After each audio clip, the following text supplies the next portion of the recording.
So let's talk about React. Before we start, let me ask you a question. I always actually ask the same question on Meetup. Can anyone tell me which is the most popular programming language in the world? JavaScript. It's JavaScript. Does anyone disagree on that? Any Python fan? Python fan? It's fine, I'm not against Python. Actually, we love Python here. But we cannot compare in terms of popularity Python with JavaScript. Python is more than twice as popular as, JavaScript is more than twice as popular as Python. Yeah? According to what I think, not really. According to what GitHub believes. You know GitHub?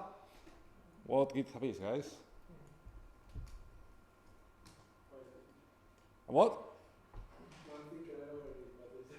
Can anyone give me a description of what GitHub is? A version control. Version control, yeah, but for humans, what that means? What version control? A platform where you can upload your code and merge it. I like that. You can upload your code, right? Historically speaking, you used to work locally. Yeah, you had your laptop, not even a laptop. You have like the old desktop computers. You do a bit of coding, and then you smash the computer against the floor, right? And then you break it. You broke it, right? What happened with that code? It was gone. You have to save the code in a diskette or in a CD or in a DVD. Now, thankfully, we've got things like GitHub. With GitHub, we can trivially upload the code to the cloud. You know, Google Photos or Amazon Drive or Google Drive or things like that, right? You save the photos of your parties in Magaluf there, right? So with the code, it's the same.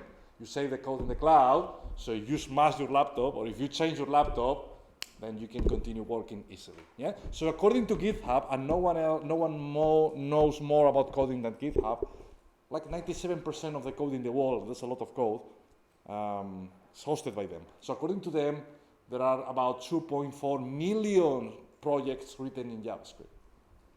It's about 1 million written in Python, which is the second most popular one. So you can see the difference. So JavaScript is top one.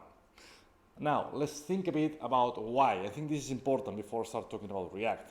So can anyone tell me a good reason why JavaScript is the most popular language in the world, and the gap with the second is just increasing year after year? Is it easier to learn? Is it faster? Is it safer? Sexier? What's the point about JavaScript?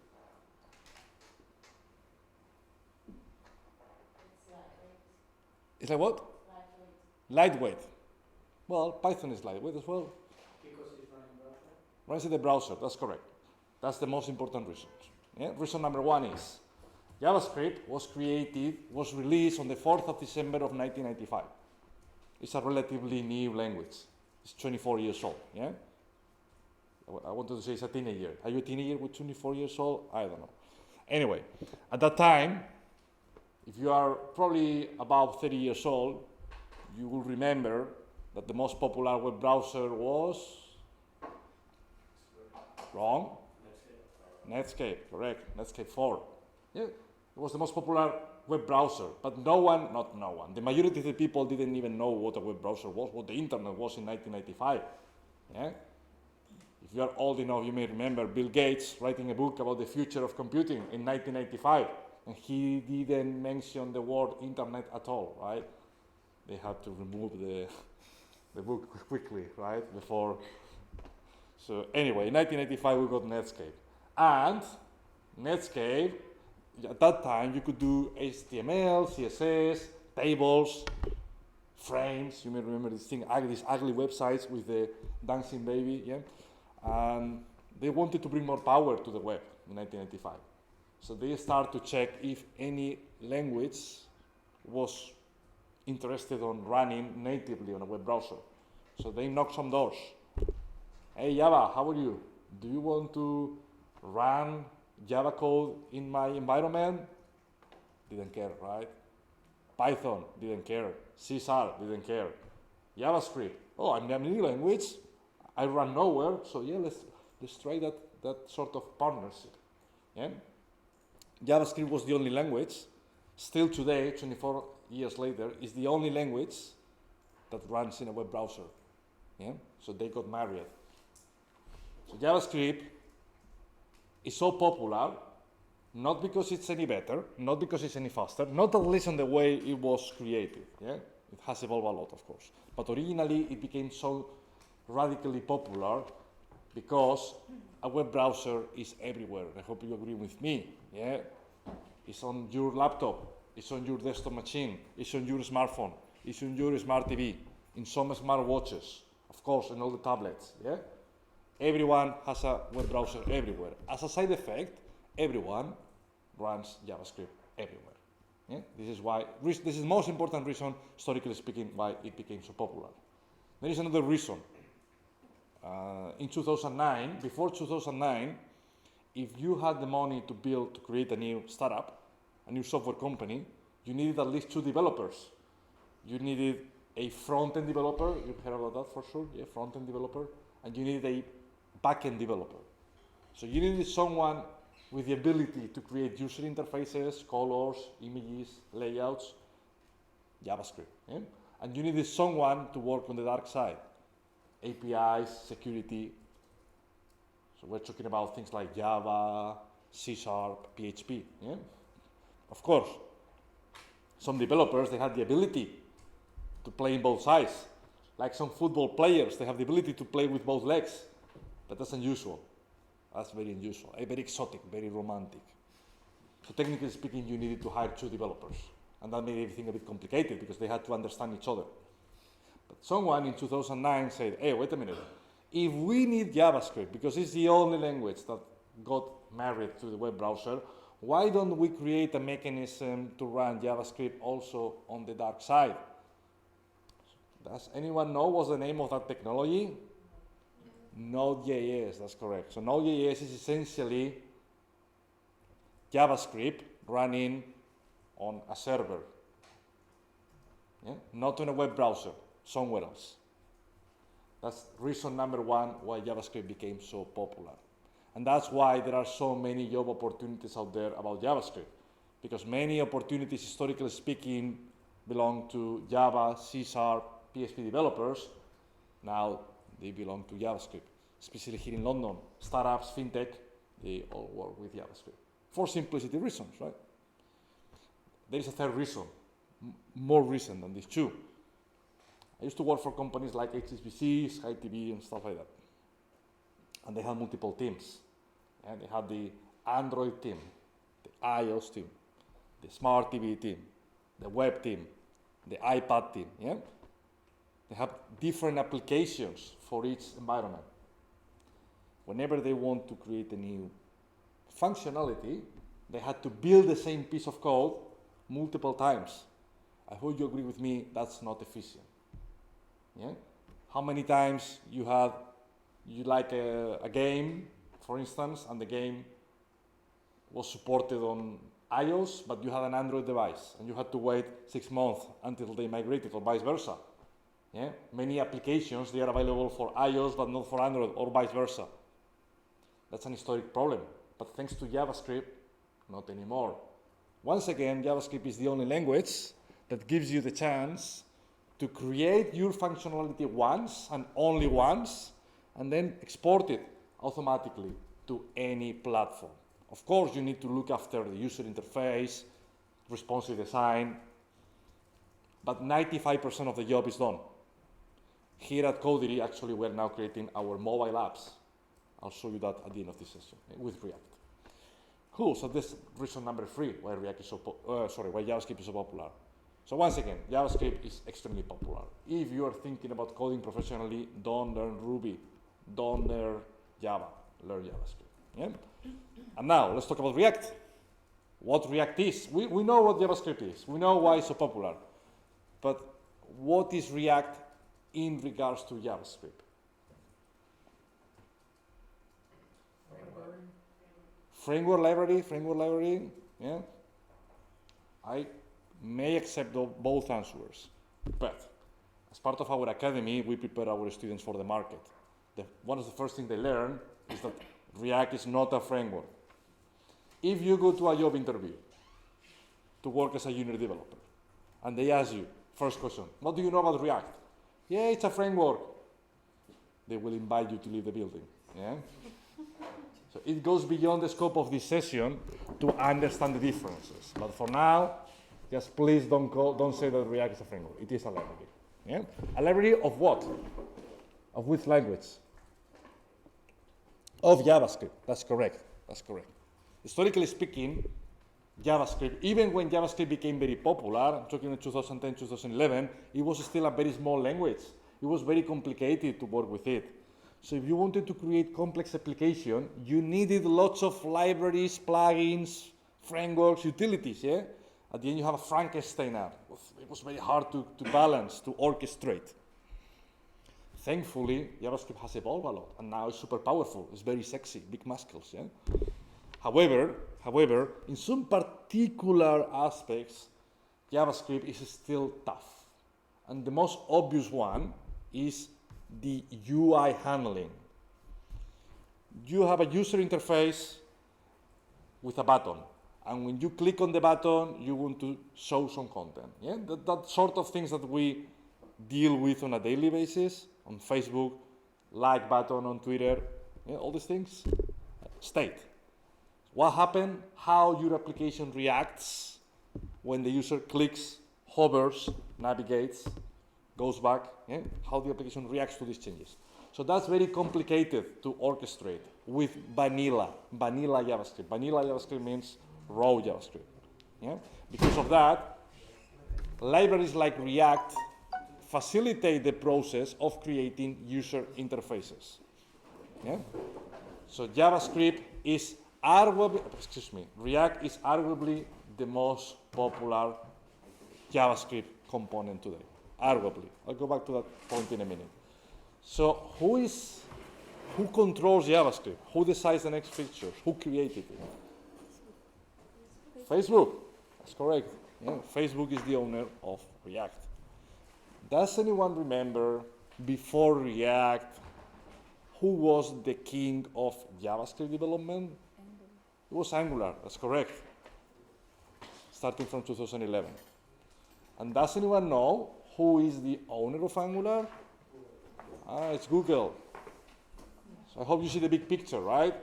We can be talking about very technical things, very complex stuff, but at the end of the day, at the end of the journey, it's Google versus Facebook. So we got React. Before that, we got Angular. Before that, we got jQuery. Once again, never trust anybody trying to teach you jQuery. Let's think ahead. What do we have next? Who is the main rival of React today on the horizon? It's Vue, fantastic. Oh, great.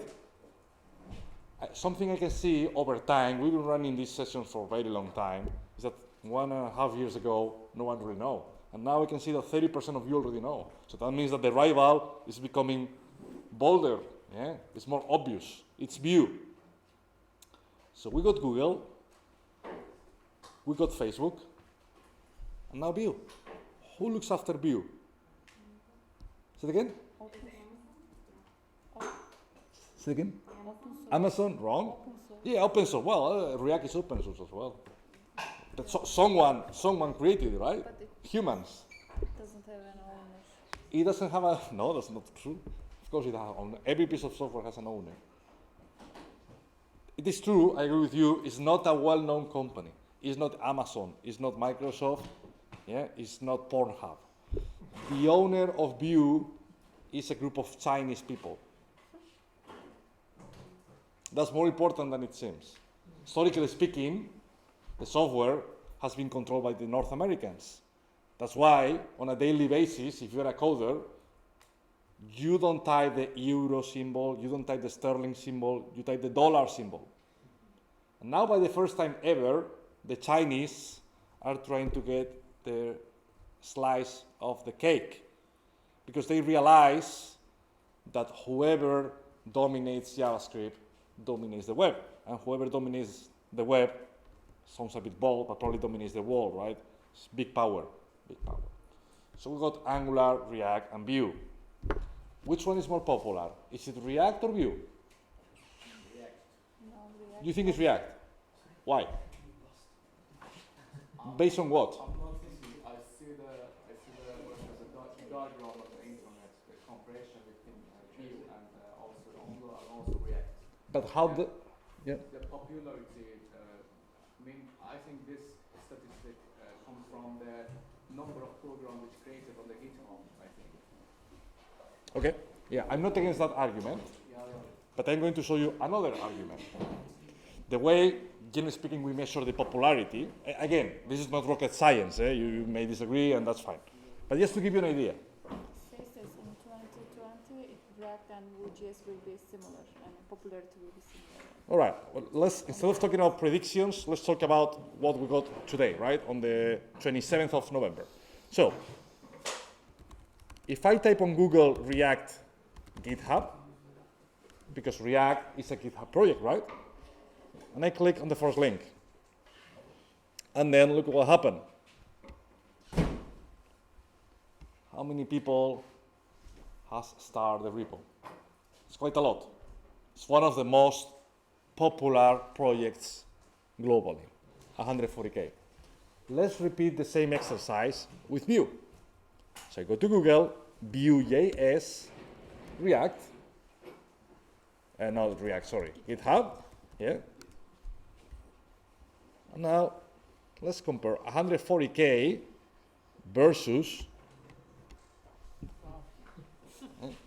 and the gap is increasing month after month. Does that mean if you want to code professionally tomorrow, you should learn Vue instead of React? It depends. Yeah, it depends. Generally speaking, in the West world, we believe we are the center of everything, right? So globally speaking, Vue is more popular than React. However, it is true, it's fair to say, that if you are planning to live and work in Europe or the US, React is way more popular. Yeah. We help our students to get a job. We really know what the industry demands. And for every opportunity on Vue, there are maybe 5 or 6 on React. Again, today, that may change in the future. So keep an eye on Vue, because maybe in 2-3 years' time, it will dominate the web. And if you learn it before anybody else here, you'll be on an excellent position to make a lot of money. Does anyone know how much a good developer in London can make doing React, for instance? 100K? Wrong. Well, of course you can do 100K, but you can do way more than that, actually. I'm fine with that. Say again? Are you fine with that? So, yeah. So junior developers, because we work here with many junior developers. So salaries, the range is very wide, depending on whether you want to work on a startup or on a fintech. It changes a lot, right? From 20 to 44, 45K. Yeah? But once you have, the important thing here is not your first salary. Once you have 4 or 5 years of experience in London, working as a contractor, you can make 450 or 500 a day, which is good money. Yeah? It's about 100K a year. But if you keep working, obviously just increasing. Yeah? I receive offers of 1,200 a day. Yeah? That's a lot of money. That's a lot of money. And obviously coding is not only about the money, it's about the freedom. Yeah? You can do whatever you want from wherever you want. Yeah? I'm sure you know people from London working in many different places. I got friends working in Japan, in Mexico, in South Korea, yeah? Anywhere. Freedom. Yeah, so anyway, today we're going to talk about React. All right, so we know React is very popular. We know React is written by Facebook. So let's start working with React. Yeah? How do we start creating our project with React? We need to go to a terminal. The terminal, I'm assuming you watched the intro video in singular in the Meetup, on Meetup. If not, you have a task for tomorrow. All right, so on that video, the first thing we did is to install Create React App. So Create React App is like an engine created by Facebook, by the way, yeah, to facilitate massively the process of creating web applications. In the 90s, creating a new website was simply doing right-click on desktop, index.html, right? And then you start typing your stuff. Now it became way more complicated, as you can imagine. So we may spend weeks trying to set up a React project, unfortunately. But thanks to Facebook, it's very easy. In 2.5, 3 minutes, we can have the skeleton, the basics, to start enjoying the amazing world of React. And that's what I'm going to do now. So once you got your terminal open, you can type create React app space, and then the name of the app you want to create. That will simply be a new folder, a new directory in your system. I would recommend to avoid spaces, exclamation marks, exotic characters, right? Let's keep it simple. So, what are we going to build today? I don't really care, so that's up to you guys. I'm going to display a list of things. List of what? Could be Hollywood actors, could be football teams, could be Hollywood, I don't know, weird movies, could be politicians, could be whatever. So what do you want to talk about today? A list of? Hollywood movies, fantastic, fantastic. Again, you can do whatever you want, you can change the topic, it's not important. Some people believes that when you start coding, you should create complex stuff or powerful stuff. This is one of the reasons why I personally, with my 18 years of commercial experience in 4 countries, I believe Python is not a good programming language. I know this sounds a bit controversial. Python is not a good programming language to start coding. Why? Because even though from the syntax point of view, it's good, it's easy, you learn easily, at the end of the day, you have a backend application. You get something that is hard to interact with somehow.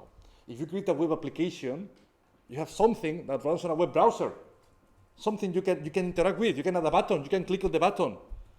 It's easy to think about an idea, even if the idea is stupid, but it's easy to think about an idea that you can develop and you can work with. Yeah? How much milk pints I have left on the fridge? You can build an app, right, to create that. With Python, this sort of abstraction is a bit more complicated.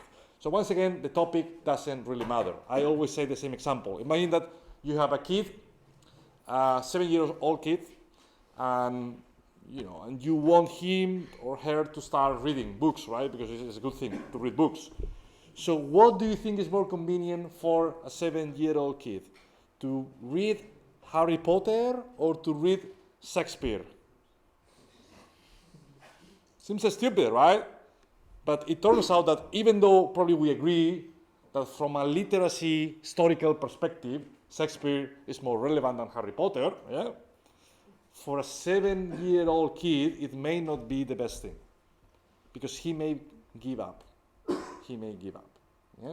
It's better to give something where he or she feels comfortable, he or she enjoys, because then he'll like reading. And in the future, once he or she grows, he'll like and he'll continue reading more complex stuff. Same thing applies on coding. If you start learning Java, you are likely to stop coding forever. Because you'll feel depressed. You'll see, this is not for me. That's why it's very important to pick the right technology and the right topic.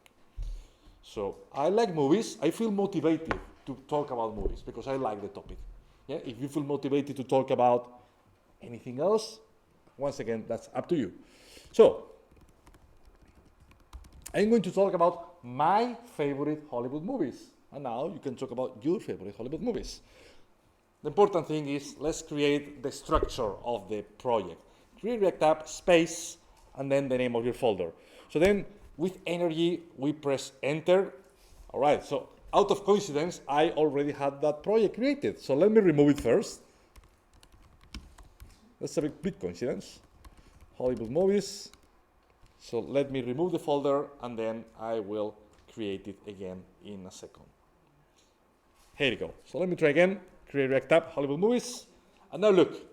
Now we are essentially asking our sort of friend Facebook, please pull, download all the necessary dependencies to run a modern web application using ReactJs. And if we trust Facebook, which is a different, probably separate story, right? Assuming we trust Facebook, now it will download only what we need to start dealing with React. And that's it, right? You see, once you get a message, that means that your application is ready. By the way, a sample app, like the one we just installed, takes about 350 megs of disk space. That's a lot. 350 megs of text, that's a lot. If you remember early 90s, if you like to play arcade games like a Street Fighter, these games used to take like 20, 24 megs. And you had fun for decades. Now with 350 megs, we got nothing, right? But hey, now hard drives are cheaper than they used to be.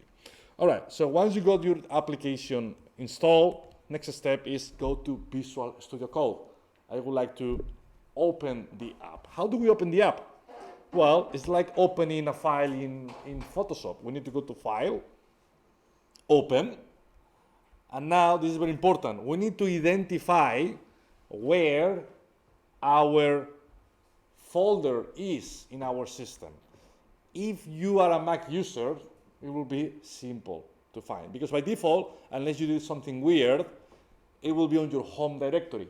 So you need to select on the drop down your home directory, and then with one click, select your folder. I cannot zoom that bit, unfortunately, and then click Open. Yeah?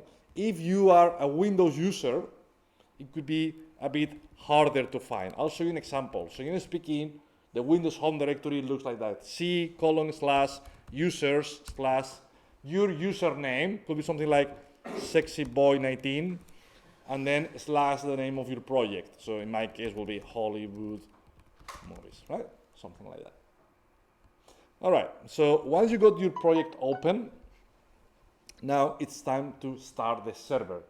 That's a common thing, not only on React, also on Vue. Any type of JavaScript project today has the same sort of mechanism to kick off, to bootstrap the application. We need to start the server. We need to go to the terminal again. And technically speaking, we can go to the black window, type our commands here, and then back to the Visual Studio. We can do a bit of ping pong, yeah? By the way, we are running a ping pong tournament after this session, so you're invited, right? But ping pong is nice when we play, not when we code, right? I don't want to do ping pong here. Because I don't want to do ping pong here, let me show you how we are more productive here at Codery. With VS Code, we can bring an integrated terminal. I can show that screen embedded here at the bottom of my window. How do we do that? If we go to the top, there is a terminal. Again, I cannot zoom that. New terminal. And then pop, you see?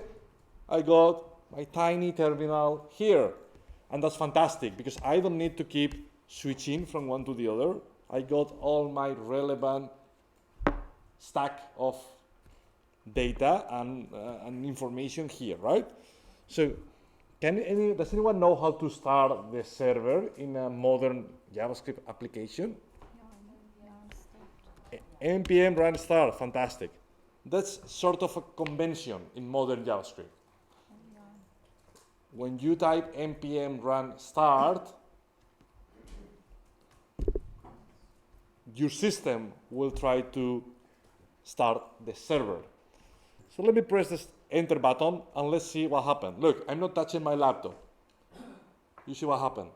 So my system automatically has opened a new tab on my browser.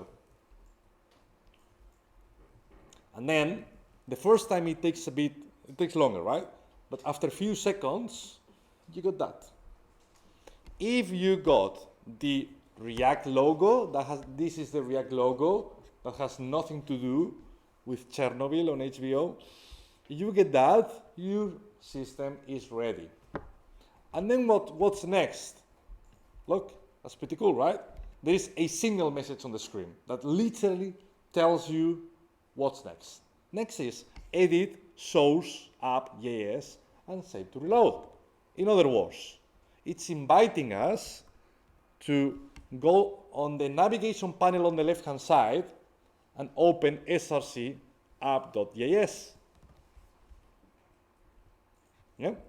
Let me close the terminal. Still running. It's just minimized. Yeah? And now, can anyone tell me which language is that? Is what? HTML. Yeah. So, I mean, people defending this is HTML. I agree with you. It looks like HTML, right? Probably no one will say this is SQL. Yeah, delete asterisk from database. No one will believe that, right? But if you really believe this is HTML, can you tell me what that attribute is? Because that's not an HTML attribute. In other words, this is not HTML. It is based on HTML, but it's not HTML. This is, as someone here already spotted, this is JSX, which is a variation. Yeah? It's a fork of HTML. It's very similar. One of the reasons why React became so popular is because they are just trying to reuse what is already there. Angular tried to reinvent the wheel many times, creating things again and again and again. React said, no, wait a minute. If something is there and something works, let's just reuse it. HTML is already there. That means that if you have no idea about JavaScript or React, but you know a bit of HTML because you've been doing Codecademy or FreeCodeCamp or whatever, you don't start from scratch because you can reuse 95% of what you know about HTML. Again, there are some subtle differences. All right, so this is the source code that generates my application. Yeah, source code application. All right, so let me do something. I'm going to change one of the lines. For instance, line number 11.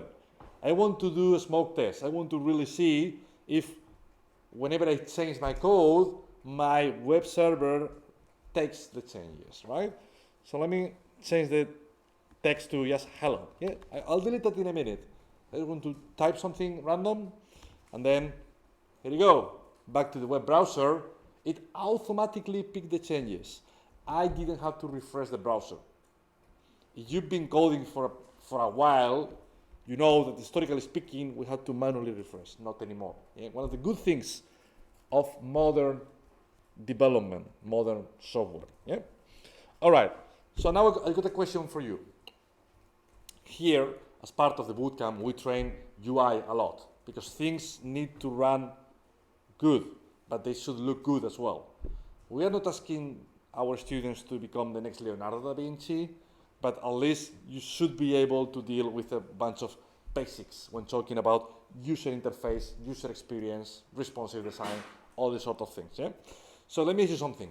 If you want to start a career in painting, if that makes any sense, actually this guy is an international painter, how do you think it's better to start with? Do you think it's better to start with or start painting on top of another painting? So can you start painting on top of this painting? Or should I start painting on top of a blank, empty canvas? Empty canvas, right? That makes sense. If we want to be creative, we start from nowhere and then we start adding random colors, right? Hopefully not random. So that's what I want to do here. If I want to create the next multi-billion app, it doesn't make sense to keep the React logo and all these things around, right? So I'm going to delete pretty much everything. Look, I will only respect the root element, and I will remove everything else. And now, let me add a title. Welcome to the movies app. As an example, yeah? So once we got that, what happened? It works, empty canvas. However, I hope you agree with me, that title is a bit too small, right? So can anyone tell me how to increase the size of the text using HTML? H1, fantastic, let's do that. So that's a way to prove that if you know a bit of HTML, you can use it, right? H1. Aha, much better. Yeah? As a title, I hope you agree with me, it's much better. So now our application worth 1 billion more, just because of that change. All right, so we got the title. Now, the exercise I would like to do is, I would like to display 3 movies. For each movie, I will display the title of the movie and a picture. Title, picture, title, picture. That's the plan for me for the day. Let's start with one movie, and once we are happy with the approach, will replicate it for the next 2 movies. So to display a movie, I'm going to add a div. A div is just an HTML element, like a container, right? Like a wrapper. And inside of the div, I would like to display, I don't know, the title of the movie. So I'm going to use, for instance, H5. H5 is another heading, another title, smaller than H1, of course. And then I will display the title of my favorite movie. So feel free to pick your favorite movie. So one of my favorite movies is Mega Shark versus Crocosaurus. This is the title, right? Back to the web browser, the title is there. We can argue if it's too big, too small. That's a separate discussion. For now, let's leave it like that. By the way, something we train with our students. Guys, doesn't matter if you started to code today or you have 20 years of experience. Coding is about being agile. And agile implies you do a change, and then you go back to the browser and you analyze, you evaluate if the change is okay or not. And based on that, you iterate. If it's okay, you go to the next step. If it's not okay, you change it. I know some developers, I'll tell you something. I've been interviewing hundreds of developers literally in my life across multiple companies. And when they come to the office, to the face-to-face, and we are sitting together, you ask them to try to solve a problem. And you can see from the first minute if the approach is right or wrong. Some developers, rather than trying something and see if it works or not, they spend maybe 10 minutes coding without checking the result, just coding. And after 10 minutes, they evaluate the result. You know what happened, right? Does it work? It never works, right? That only happened in Hollywood movies. Yeah, when they code a lot and then suddenly everything works fine, right? But in real life, that's not a good practice. Why? Because after 10 minutes, if you've written 100 lines of code, if something doesn't work, it's very hard to evaluate where the issue was. Was it because what you changed 1 minute, 4 minutes, or 9 minutes ago?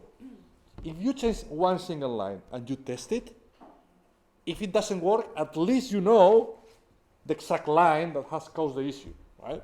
So that's what we are trying to do here. I set the app title. Does it work? Yes. Next step. I set my movie title. Does it work? Yes. Next step. Let's add an image. Let's learn how to add sexy pictures to your React applications. All right. So the first thing I'm going to do is I'm going to Mr. Google or Miss Google, and I'm going to get the image from there. So there is nothing about coding right now, right? Just finding an image on Google and downloading it. So I will type the title of my movie, and then I will go to Google Images, and then I will pick, any of the covers, whatever, yeah? This is not a UX session, so this is not about making a pixel perfect application. So once you found your movie image, you have to download it. Right click, download the image, whatever. And now be careful, guys. Be careful with a couple of things. First of all, don't save the image on your desktop. Don't save the image on your downloads folder. You need to save the image inside of your project. That's pretty natural, right? But once you found your project, you need to save it inside of the SRC folder. Every source file should be located inside of the SRC folder, which makes sense if you think about it. Also, I will strongly suggest you to rename the image. By default, if you download it from Google, it will have a random name because you need to type the name afterward, right? That's up to you, but it will be more difficult than to type the name of the image. So I'm going to call the image Mega Shark, right? And then I'll save it. So once you save it, you can see that the image is immediately identified by VS Code to the point that if I click on it, I can preview it. Yeah. Sounds good. So now, I want to display the image. And that's very important. Whenever you want to use a resource, it could be another JavaScript file, it could be a text file, it could be an image, it could be an audio, it could be a video. Yeah? Whenever you want to use something, there are 2 steps you have to deal with. First of all, you have to import the resource, and then you have to use it. This is like going to Tesco to buy milk. When you go to Tesco, you import it into your fridge. That doesn't mean you consume it immediately. You make it available for the future. So that's the same principle. So on top of your file, you see we got a bunch of imports. So I'm going to add a new one. Import, space, the name of the variable that will host your image. It doesn't matter what you type next. For instance, let me type megashark. I'll go back to that point in a minute. Then we have to type from, and finally the location of the image. If you are used to deal with a command line, can you tell me how to access a file that is on the same directory, is a sibling, is a neighbor of the current one? Dot, slash, fantastic. And then the name of the image, right? That's correct. Be careful with the extension, guys. If your image is a JPG and you type PNG, it won't work, right? So that's the first step. I got my variable megashark in place. And now, if you have no idea what JavaScript is, but you know a bit of HTML, how do you display an image in HTML? Image tag, correct. src, be careful, some developers like to type scr because of whatever reason. You can do that, it won't work, but you can do that. src equals, and now that's important. This is one of the 5% differences between JSX and HTML. In HTML, you will do something like that. Yeah? But that's not React friendly. So in React ecosystem, the way it works is, we need to type curly braces or curly brackets. You will see that React loves curly brackets. We will use them a lot. When we use curly brackets, that means that we want to access a JavaScript variable. So on top, on line number 3, we created a new JavaScript variable, megashark. Yeah? So now inside of the curly braces, we can paste the name of your image. And then we close the tag. That's it. Okay? So if we go back to our web browser, here we go. We got the image. Does it make sense? All right, cool. Let me ask you something. Let's talk a bit about programming culture. You can see that I decided that megashark is a single word. But what happened if I rename the variable? First of all, can I type whatever I want here? Can I type Brexit? Will it work? Yeah. It's probably the only scenario where Brexit will work as expected. If I go back to my web browser, it still works. In other words, it doesn't really matter what you type here. As far as you import something and you use it, probably you notice that I'm renaming the variable. Look, this is extremely sexy, right? So you can do that with Visual Studio. This is one of the reasons why Visual Studio Code is the most popular code editor in the world. Yeah? What keyboard shortcut are you using to edit like that one? Correct. There are multiple shortcuts to run this trick. Arguably, my favorite one, not sure if that's true or not, if you're a Mac user, you select the variable, and then with Mac you do Command D. So with Command D, it will select all the instances. If you're a Windows user, I think it's Control D or Option D or Windows D. It's one of these, right? There is another way of doing that. It's a bit more elegant, to be honest. Doing F2 or Control F2 if you're a Mac user, I think. With F2, you rename it, and as soon as I press Enter, it will find and replace all the instances of the variable. Yeah? Up to you. It depends on your appetite. All right, so once we got the variable and it works, once again, even though we can call it Brexit, I hope you agree with me that that's not a good variable name. Yeah? Here we look after this sort of semantics. Yeah? We help students finding a job after the bootcamp. And one of the things that we check with them is whenever they want to send a test to a company, we verify that they don't do this sort of things, right? Because from a readability point of view, Brexit doesn't tell us anything about the semantics of the variable. So let's call it megashark. But what happens if I make the S capital? You see the difference? Megashark. Can anyone tell me what's the name of this case? Camel case. Why camel case?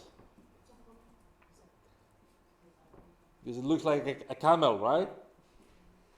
Maybe after smoking some weed, I don't know.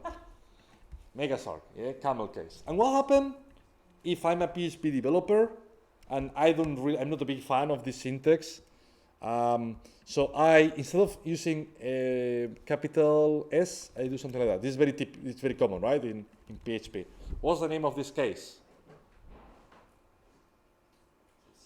Snake case, that's correct. Snake case. Yeah? Again, it looks like a snake, sort of. And back to camel case. What happened if I capitalize the word? In other words, if I change the first character to capital, that's not camel case. It's Pascal case, fantastic. Pascal, the first programming language to use it, or use it intensively at least. And the last one, all these cases are okay, are all good. The next one is not valid in JavaScript. You will see immediately, as soon as I type it, it will throw some errors. It will highlight the line with red text, red lines and everything, right? But still, in other languages, that's okay. So what happened if instead of an underscore, I use a hyphen or a dash? Look, you see, it's not valid. But still, what's the name of this case? Kebab case, fantastic, that's correct. Kebab case, yeah? So it looks like the blade going through the meat. If you are probably about 45 years old, you may remember, historically speaking, that was not called kebab, that was Lisp case. That's about the same, right? So which one should we use? Definitely not kebab. But between camel, snake, and Pascal, which one? Camel. All right, I agree with you. But if you're in a job interview, my next question will be, why? Why camel? Yes. Why is more popular in JavaScript? I love it. A convention, that's true. That's a styling convention. Styling convention. That means, if you don't like it, that's fine. The code will work. As far as you don't use kebab, it will work. But there is a convention, the community adopted camel. Who decides these conventions? Is it someone on Stack Overflow? Who decides that?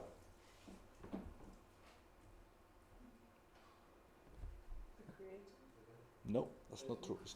It's not Facebook. It's not Facebook. Some companies, they have their own style guide, the big ones. However, there is one company that created a very popular style guide.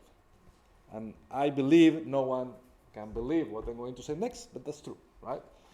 So you know when you want to go on holidays to Ibiza or to Magaluf to drink a lot, cheap flights, cheap hostels, all these sort of things, where do you go? On Google. Thankfully, no one said Thomas Cook, right? We may have an issue. It's not Thomas Cook, but it is Airbnb. So Airbnb has the most popular coding style guide for React and JavaScript. Yeah? And if you don't trust me, you can always type on Google Airbnb, not Airbnb holidays, Airbnb JavaScript style guide.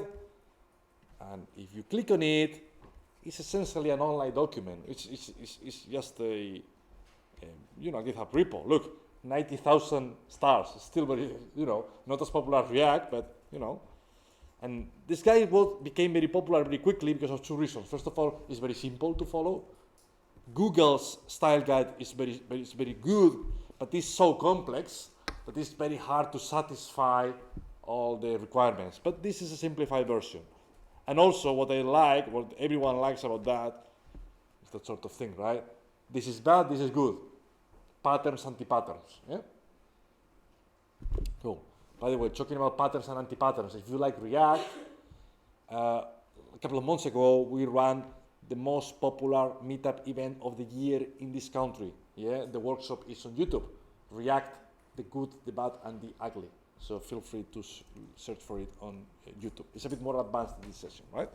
Cool. So according to the community and essentially according to Airbnb, we should use camel case. Yeah? All right, we got camel case. Once we are happy with the shape of our application, I would like to quickly add 2 additional movies. And I will add them in a row. I'm not going to stop one by one, right?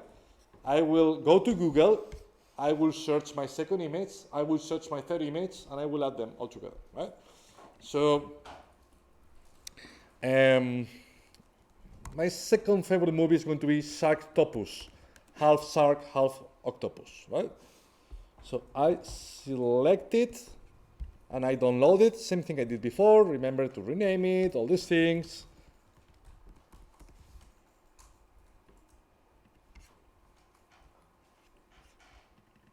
And my last movie will be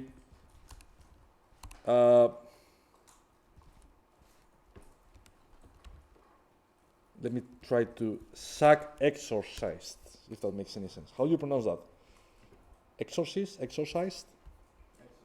Exorcist. Shark Exorcist. It's a really good one. All right, so I will download Shark Exorcist.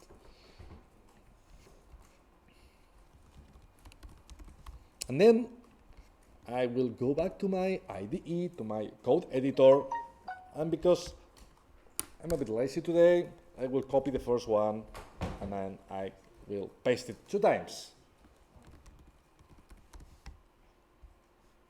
Don't do that in a job interview, by the way. So we got Sharktopus and we got Shark Exorcist. All right, and of course we need to import the free images.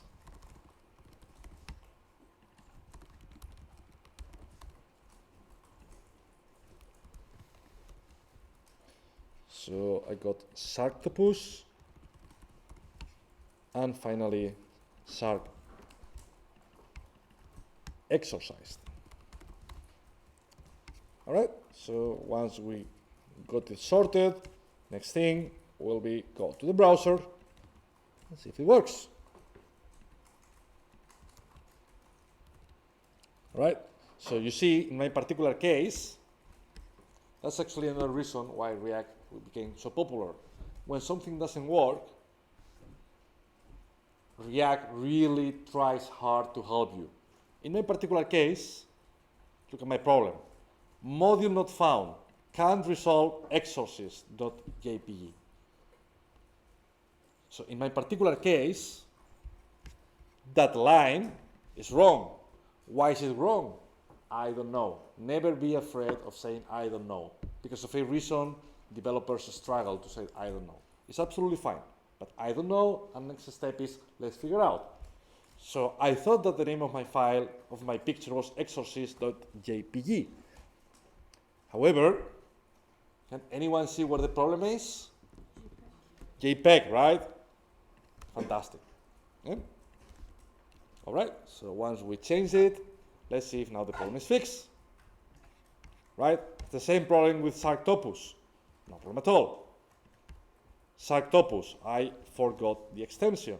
Right? So let's drop the extension. .jpg. .jpg. All right, so if we try again, here we go. So we got Megashark, we got Sharktopus, and then we got Shark Exorcist. Yeah. Once again, I'm not going to look after the details on the UX. That's a separate session, right? At least content-wise, the application satisfies my appetite. All right. So that mechanism is easy to follow. However, it doesn't scale well. The first application our students built is something called CodeFlix, which is the result of combining Codery and Netflix. You can imagine if you are part of the Netflix team, they have probably thousands of movies and TV shows, right?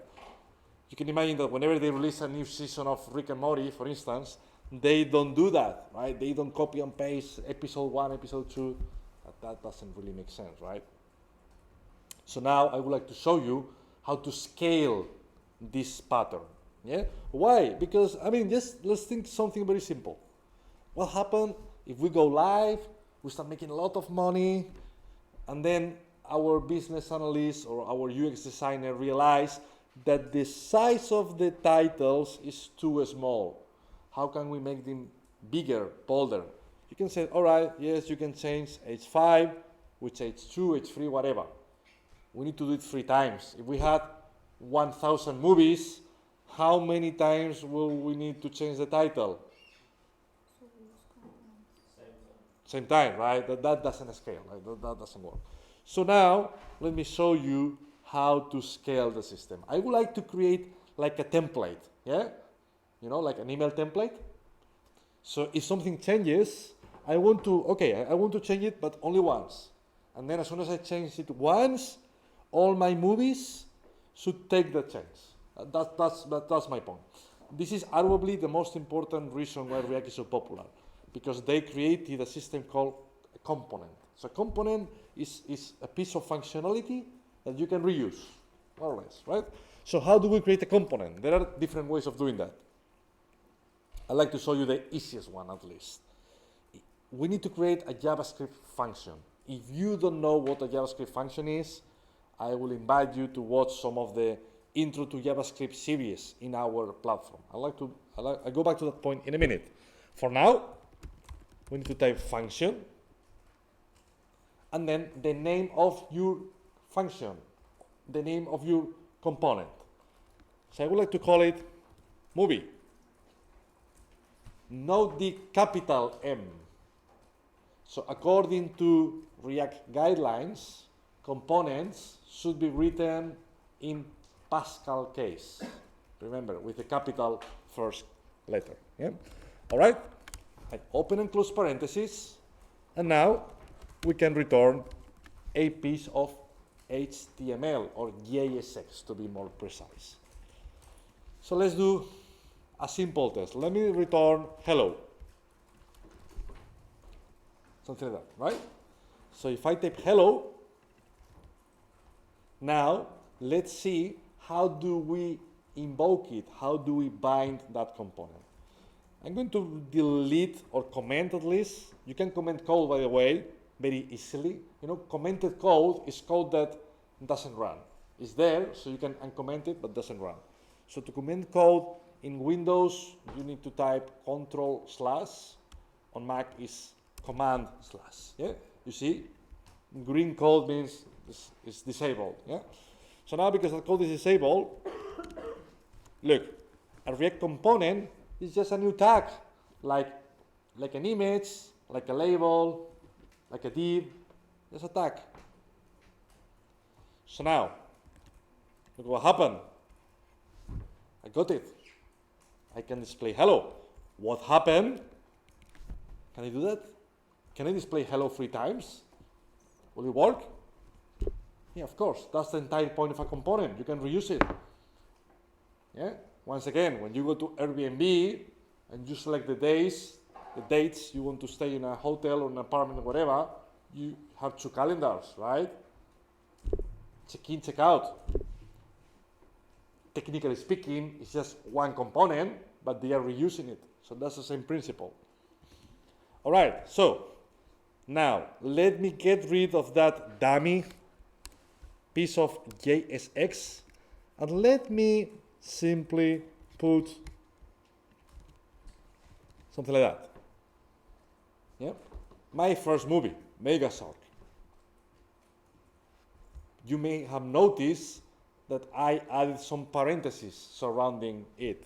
They are optional, so you can do that. Look, that's absolutely valid. I'm not a big fan of that because I don't see my code is correctly indented, but that's fine. We can leave it like that for simplicity reasons, right? All right, so what happened now? Do you think, guys, I will get my 3 sexy movies listed one after the other? Yes, no?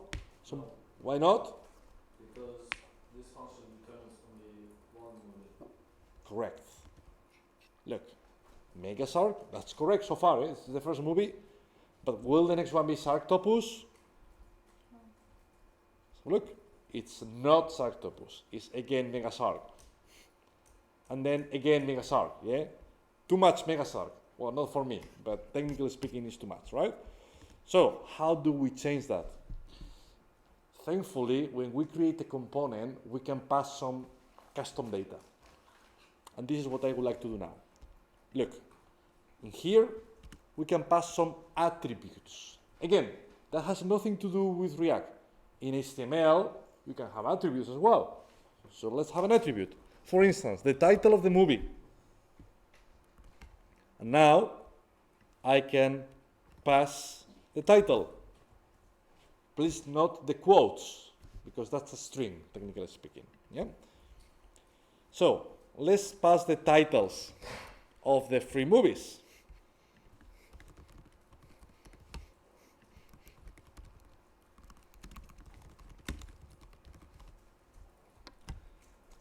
So now, will it work? Will the titles be correct? No, Some people said yes, some people say no. Why not? because you didn't pass any titles on the function movie. Correct. Even though in that part of our code we did the right job, we're passing the dynamic title, the component itself doesn't really care, right? It's like, yeah, whatever. Even if you want to watch Titanic or whatever, I'm going to play Megasark, right? So how do we solve the problem? We need a glue. We need to bind this component, these two components. So first of all, we need to pass something called props. That's something, that's a convention in React, props. That's an argument. And that argument is of type object. That's what in JavaScript we call an object. Once again, if you have no idea what an argument is, you don't know what an object implies, go back to our videos in the Code Video platform. I'll show you that in a minute. All right, so we got props. And now, if that's an object, how do we bind with the title of the movies here?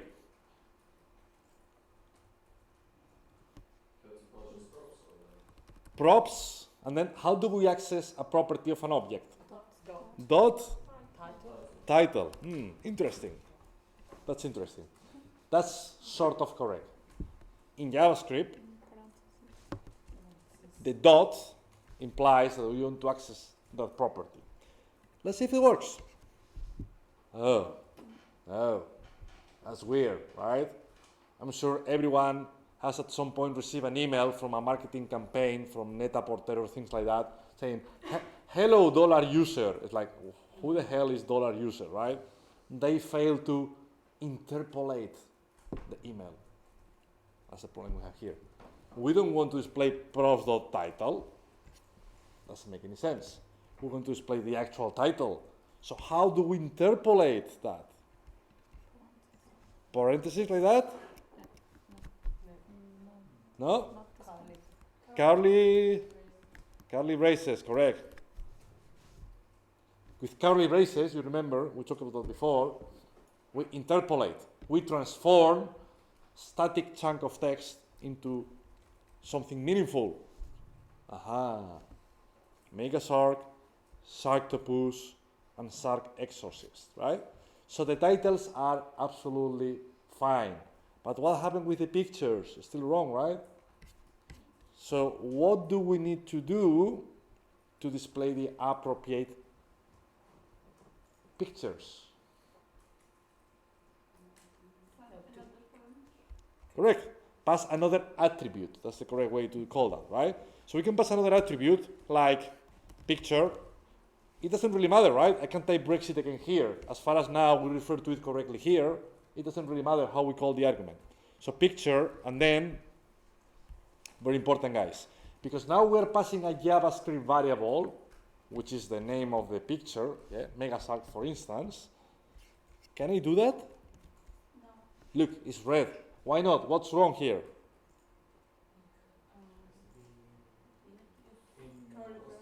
Once again, no, not apostrophes, right? If I put apostrophes or quotes, it will take like that, right? Megasark, like a string. But I don't want to pass a string, I want to pass the variable. Someone suggested, once again, every time you want to refer to a JavaScript variable, you have to surround it with curly braces or curly brackets. So we'll do the same thing for all the remaining pictures.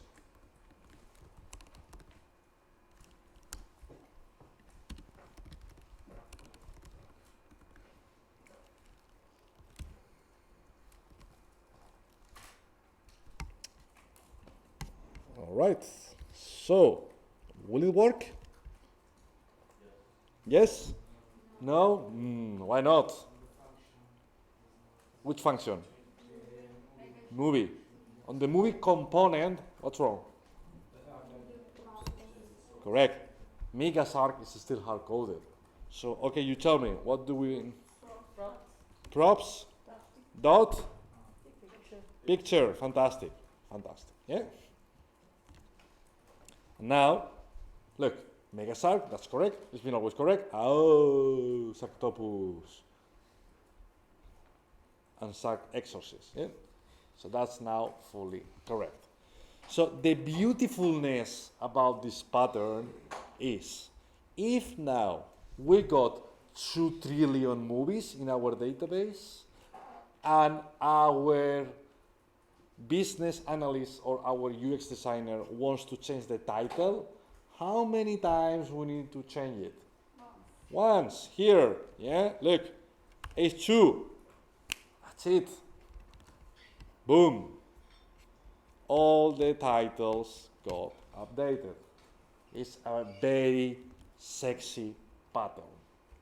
So now, the very last question of this block. The app is running, it's in production, it's deployed to the Apple Store and everything. We became millionaires, Lamborghini, everything. And we want to essentially add more features, right? So I would like to add the score of the movie, right? You know, like IMDb or like the Rotten Tomatoes or whatever, you can score a movie, right? So if you want to watch a movie, you can get an idea about how good the movie is, according to whatever the criteria is. All right, so let's add a new feature to our amazing platform to add the score of a movie. I'm not going to do that, so you are going to do it. So what do we need to do?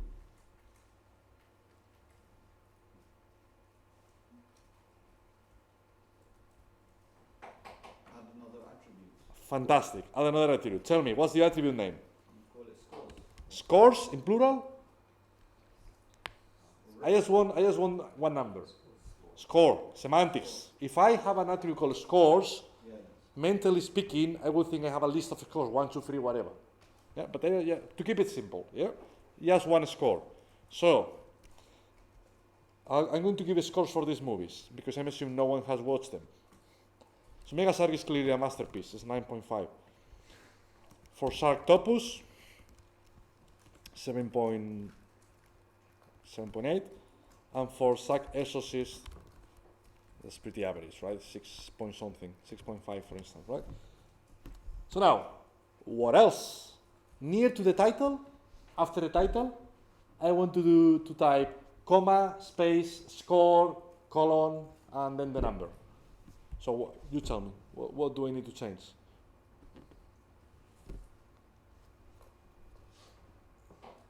Which line? You want to put it next to the title. For instance, yeah. Okay, so just in H2 you can just make space or Yeah, here, yeah, you can add a space or comma, yeah, just type score, props. Yeah, props. props, dot, what? The score Score, and just wrap it in curly braces. what, like that? The props. That. Yeah, and the end of Like that? no. No. At the end of score. Like that? Yeah, that's it. Cool. Makes sense, right? So now, hopefully, look, you see, score 9.5, score 7.8, score, wait a minute, that's wrong. That happens sometimes. You know, that may not be my problem. As you notice, the browser automatically refreshes. Sometimes it's so fast that it refreshes before I finish typing, if that makes any sense. So whenever you think your code is right, but it's not, keep it simple, guys. Refresh the page. So let me refresh the page. Let me refresh the page. Still not working, yeah? I really love to fail because then we can debug the problem together. I still strongly believe, I'm 94% sure that this is not my fault. So maybe the problem was that the browser, once again, was refreshed too quickly. So whenever that happened, I do something like that. Just change something stupid. So now we force the browser to refresh. Still not working. That's a bit more suspicious. Why is it not working? Scores. You put scores to score. Can anyone else see the typo? What the typo is? Yeah, I did that on purpose to see if you were paying attention. I'm joking. All right, so the score, right? And once you change it, you get the score. No, but seriously, sometimes happens. Sometimes the browser goes refresh too quickly, so you need to play a bit with it. It's not perfect, right? It's not perfect. With Visual Studio Code, you can customize it. You can tell, don't save the files after, for instance, 1 second. So if I'm typing, don't do anything. Don't try anything. Once you notice I've stopped typing, then save the file and refresh the browser. We can play around with that, right? That goes beyond the scope of this session, however. All right, so I got 10 minutes. So I would like to show you something. So once again, for us, React is super important, right? And if you want to build an app, if you want to get a job, React is what you need to learn. So here at Codery, we do React every day. So let me show you our coding platform, which is free, and you can join it. I know many of you are already there already. So you may have noticed there is a play button here on top of the page, right, of our Codery platform. So if you click on it, once you join it, essentially, you can practice your skills. If you're familiar with Code Wars, or Free Code Camp, or Code Academy, all these things, right? So we created something similar, but we try to optimize that. We try to work on the user experience, we try to make sure the app is as fast as possible, we added hundreds of questions, you can contact other players, you can play challenge with them, you can do many things, right? But let's talk about React. So you see, I select React, and then let's select one of the easiest challenges. So for instance, let's talk about rendering something basic. The way it works is, look, on the left-hand side, we have like a question with some videos. These videos are particular to these questions. And then we present you a problem. Even though you have no idea what the hell is that, this is based on TDD principles. Have you heard about TDD? Yes. What TDD means? Domain-driven. BDD. TDD. Test-driven development. I would also accept BDD. BDD. BDD. Behavior-driven. So our students learn these things by accident, even if you have no idea what it means from the first day you learn that, right? So in that particular scenario, we expected, let's try to understand the syntax, right? We expected to create a component. Today we created a movie component, right? So here we expect to create a welcome component. So whenever we call it, whenever we execute it, it should display welcome to React. Easy. All right. So on the right-hand side, the component is partially implemented already for us. Fantastic. So let's type welcome to React. Is that correct? Yeah, it should pass. It should pass, maybe? Yeah? React. Not explanation. I didn't hear that.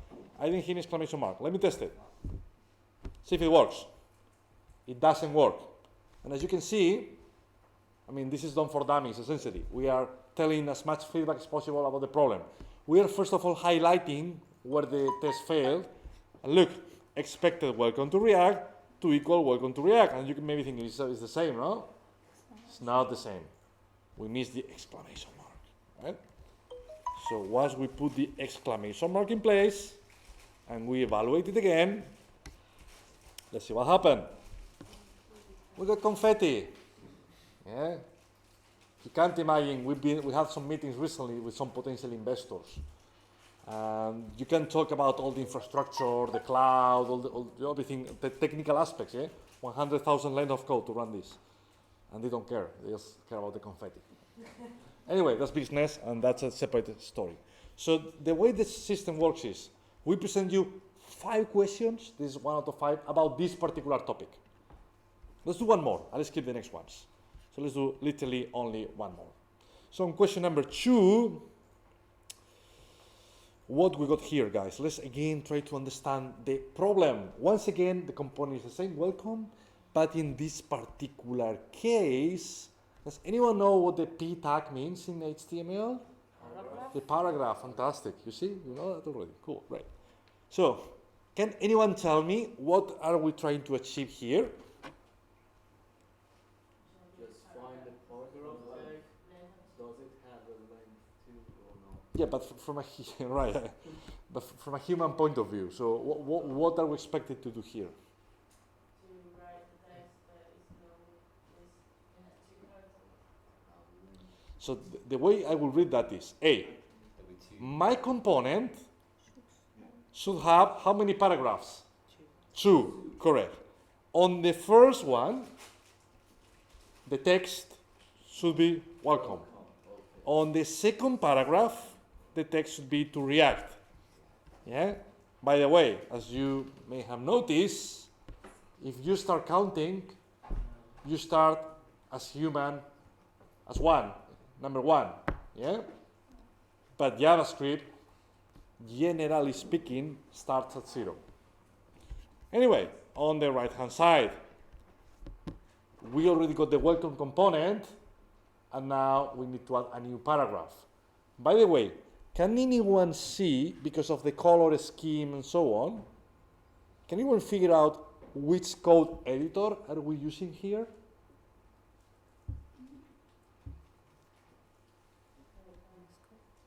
I'll give you a hint.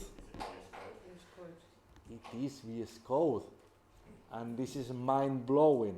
Yeah? The point is, VS Code, the most popular code editor in the world, not according to my opinion, according to Stack Overflow, is written in Java, in Python, it's written in JavaScript. Beautiful, super sexy. It's open source. Yeah?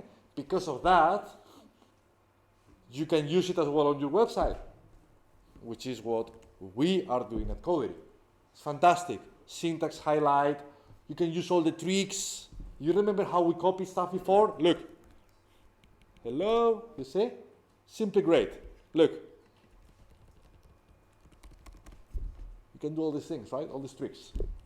So this is really, really cool. All right, so welcome to React. Will it work? Capital R. That's an interesting discussion, guys. Is JavaScript case sensitive?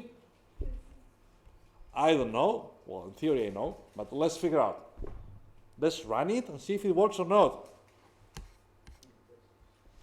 Clearly, JavaScript is case sensitive. Okay? So case is important.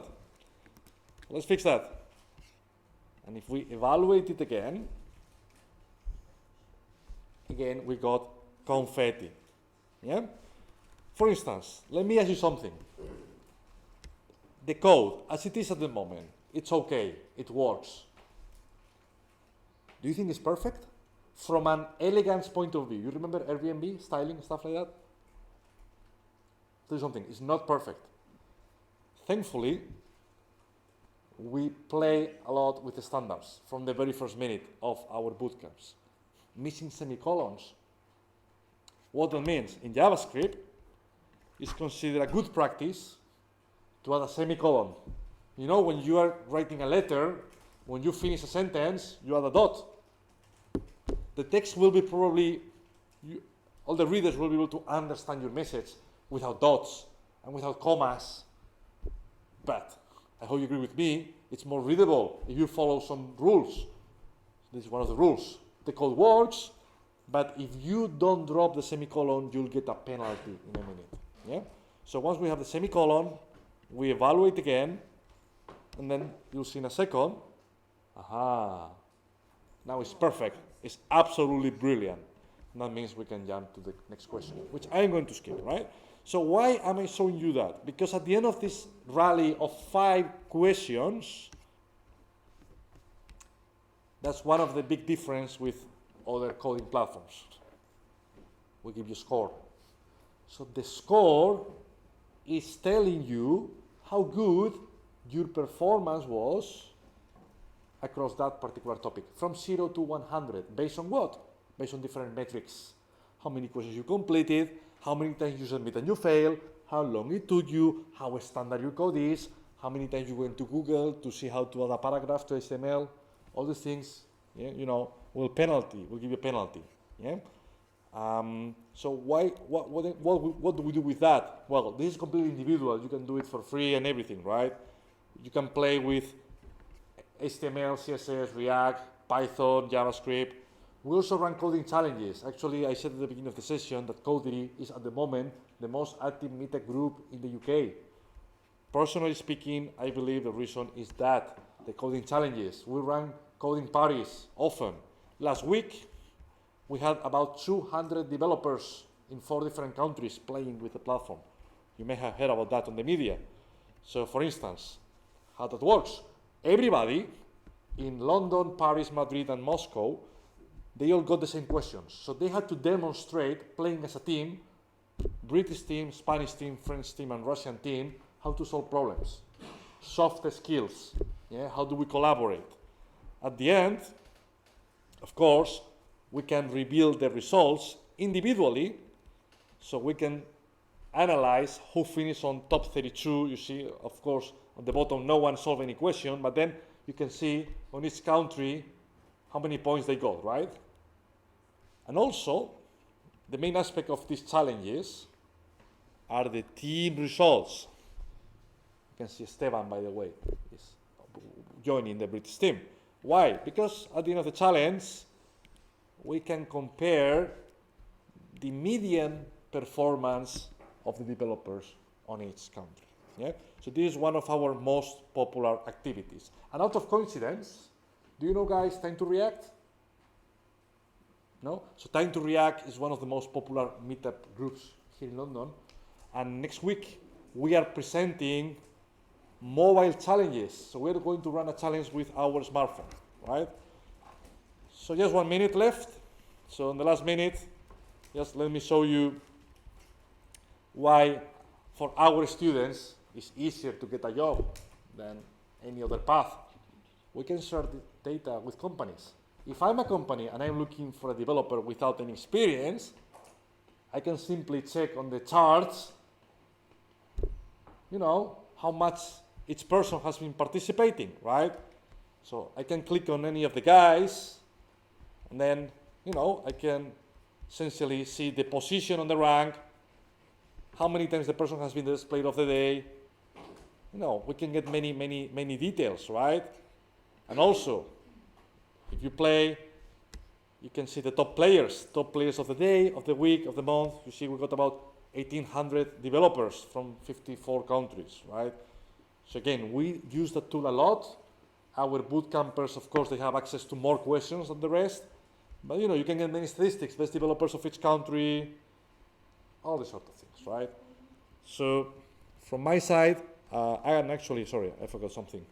So do you remember I told you before, take a picture of the guy in the corner, right? Esteban, who has been helping here. How was it? Was it very busy today? Not really, right? So you can see Esteban is top 1. Yeah, don't forget here we got Google employees, Facebook employees, many top developers, yeah? As a reward, Esteban will be joining Codery starting from the 1st of January.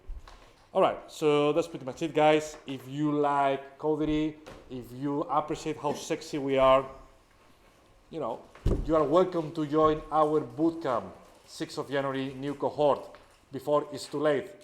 Don't apply in 3 weeks' time because it will be too late, right? We still got 3-4 places left for the next cohort. So if you want to code professionally and eventually make 1,200 a day, yes, the last way to tell you thank you for coming is to offer you a promo code. Yeah, we don't make business, so this is completely affordable to everybody. Apart from that, thank you very much, guys. I hope you enjoyed. Now we can talk about whatever you want, and then in a few minutes we'll do a table tennis tournament. So feel free to join us. Thank you, guys. I'm looking forward to see you soon. Thank you.